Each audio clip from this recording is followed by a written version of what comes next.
ever wondered why insects are so small? Or why there aren't any insects the size of a dog or a cat? Well, a long time ago, insects were much bigger than they are today. During the Carboniferous period, around 350 to 300 million years ago, the skies were home to dragonflies with wingspans measuring almost 75 centimeters. Meanwhile, another giant arthropod, a type of millipede known as Arthropleura, grew up to 2.6 meters long. But why don't such large terrestrial arthropods exist anymore? Most scientists hypothesize that the lower oxygen content in the atmosphere today is the main thing restricting insect body size. This is because an insect's gas exchange system operates via simple diffusion. An insect's body has tiny tubes that allow air to enter. This air then flows through even smaller branches that lead to individual cells. This is called the tracheal system. The tubes are referred to as tracheae, and the smaller branching tubes that exchange gases with the cells are the tracheoles. Higher oxygen content in the Carboniferous atmosphere would have allowed oxygen to diffuse more easily through the longer tracheal tubes of large arthropods.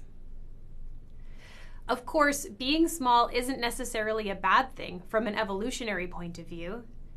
It minimizes the resources needed for survival and allow insects to make use of microhabitats. For example, a whole colony of aphids can survive on a single plant. Meanwhile, many species of insects find refuge in small spaces under leaf litter, or even between grains of sand. As few resources are needed for development, insect generation times are fast, and therefore insects have rapid rates of evolution. Insects are ectotherms that rely on external sources of heat to regulate body temperature. Having small bodies means that insects have a large surface area to volume ratio, enabling them to quickly absorb heat from their environment for thermoregulation. Another advantage to being small is that muscular action is extremely efficient. For example, ants can lift more than 50 times their own body weight. The details of why this is possible will be covered in a later module. Being physically small also means that insects can take advantage of passive modes of dispersal. Passive dispersal occurs when animals use modes of locomotion other than their own muscles to move within or between habitats. A good example of this is wind dispersal. Some immature insects take advantage of the wind by releasing silk threads to catch a breeze. This can carry them to new locations without expending energy. Although their small body size provides insects with many benefits, it comes with disadvantages as well.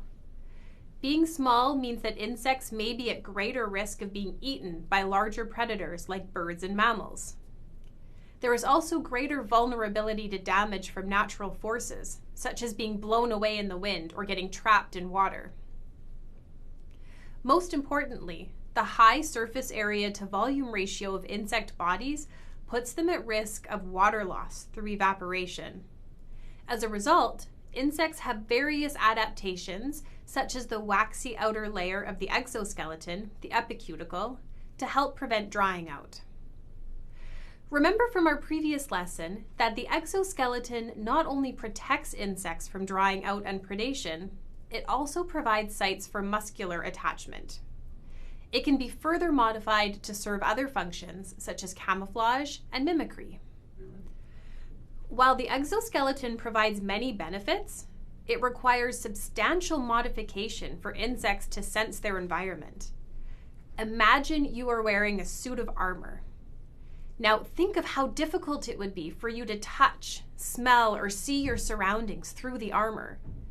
To solve this problem, insects have special sensilla that perceive and transmit signals across the exoskeleton to the central nervous system.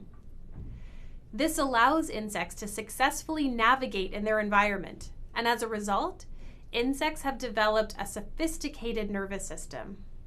We will introduce you to the nervous system of insects in a later module.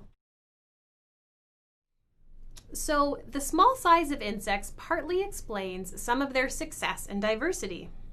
But what other traits are important to their success? In the next video, we'll examine how metamorphosis, dispersal abilities, and reproductive capabilities have all contributed to the success of insects.